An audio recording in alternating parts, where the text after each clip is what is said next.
Man, you guys are great. Todd Rathner, Chairman and Executive Director of the National Firearms Act Freedom Alliance and NRA Director.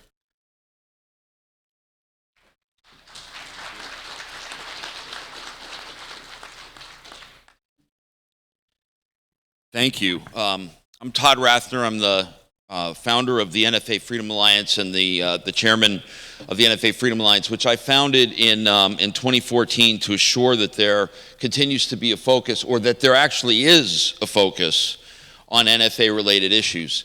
For so many years, it's been the ignored part of our Second Amendment rights, and it was something that I felt strongly that we needed to make sure had proper representation.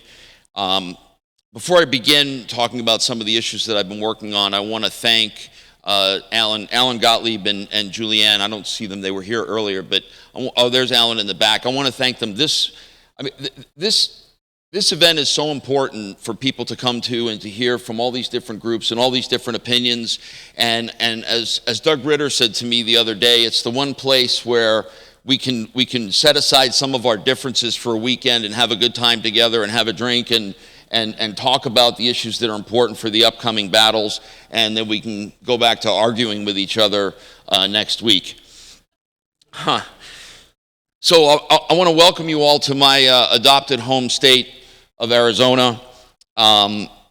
Normally, I don't invite anyone to come live in Arizona, and I tell them that it's full of scorpions and snakes, and it's hot. It's dry. You don't want to come here. But the folks in this room, you're all welcome. We have, yeah, I genuinely mean that. We have hit our allotment of Californians who are trying to make us a suburb of Los Angeles. But I know you folks are true patriots and love liberty, and you're all welcome to come move to Arizona anytime you like. Since 2014, the NFA Freedom Alliance has been working on a lot of different issues because of some of the things that changed at the federal level. The political landscape has changed for us.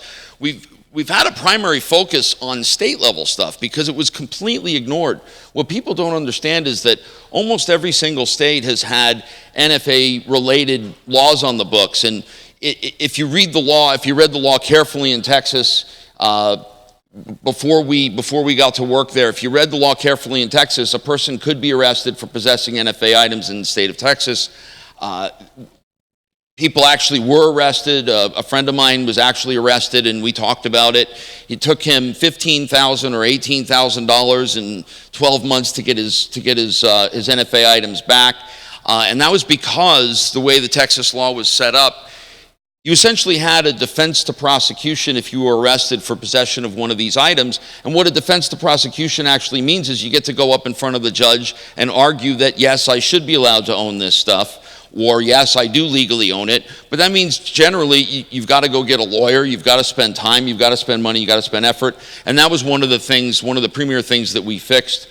We had a similar law in Arizona, believe it or not. The law was written, it was actually written in a very bizarre way, and it referenced, I think, 1930s or 1940s agencies that don't even exist anymore.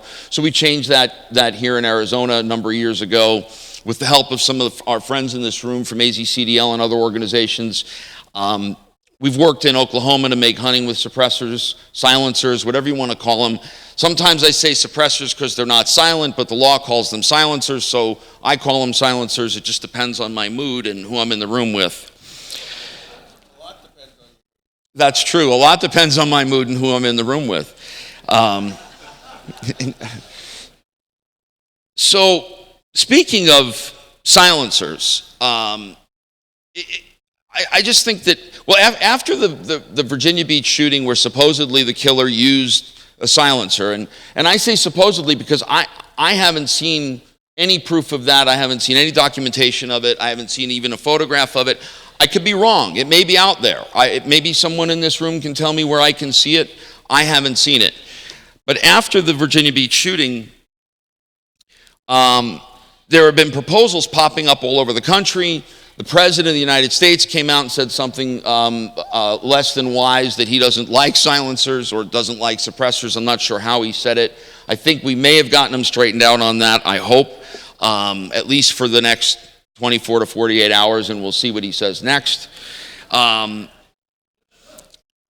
there were actual bans on silencers proposed in states where silencers are legal, have been legal for years.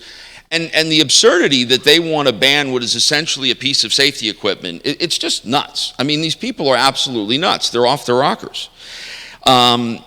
The racially challenged governor of Virginia was the first to come out and call for a ban on silencers and other gun control measures. And a bunch of groups got together and went down to Richmond. And for some reason, the Republicans managed, for the first time in recent memory, to actually stick together, know what their principles were.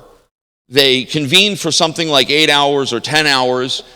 Not a single bill was filed, not a single bill was discussed, not a single hearing was held, and we managed to escape a ban on silencers. But I'll tell you something, as somebody that's been doing this for, well, not this issue, but as a lobbyist for 20 years and working in the state of Arizona for 20 years, this is changing. We are in a different time.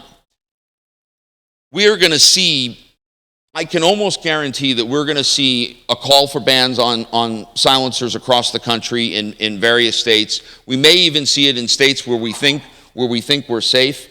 I don't think that we'll see it in Arizona, but I will use Arizona as an example. Arizona has a 1-vote Republican majority in the House and a 1-vote Republican majority in the Senate.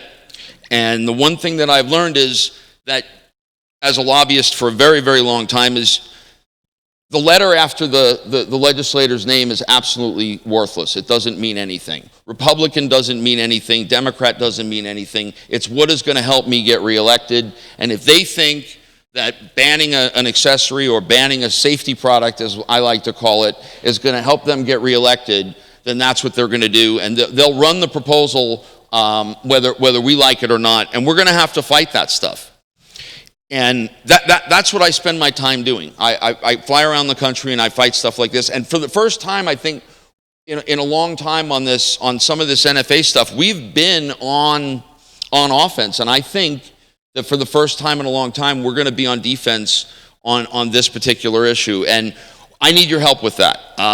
The only way that I can fly around the country and do this stuff is if I have people like you contribute to us. If you want to contribute, if you can help, we have a PayPal account. It's just todd@nfafa.org. If you could send me a few bucks, I'd be grateful. It will help me get around and fight some of this stuff. I see Mark heading my way. I probably only have a few seconds left. What I wanted to mention also is that the NFA Freedom Alliance is going to be joining, and I don't know how to pronounce the name exactly, but I believe it's the Getty's case on bump stocks. We're going to be joining as an amicus. Dan Schmutter, sitting up in the front row here, is going to write our brief for us, and we're proud to work with the Firearms Policy Coalition to get that done, and hopefully we'll be able to beat this insane regulatory scheme that takes a thing and makes it into another thing and then says we have to cut it up or throw it away or give it to the ATF. And I hope that we'll be able to beat this thing back, and cooperating with our friends, I hope we'll be able to do that. I want to thank you. I want to thank Alan and Julianne once again. We couldn't do this without them. And I want to thank all of you for coming here and giving us your weekend. Thank you.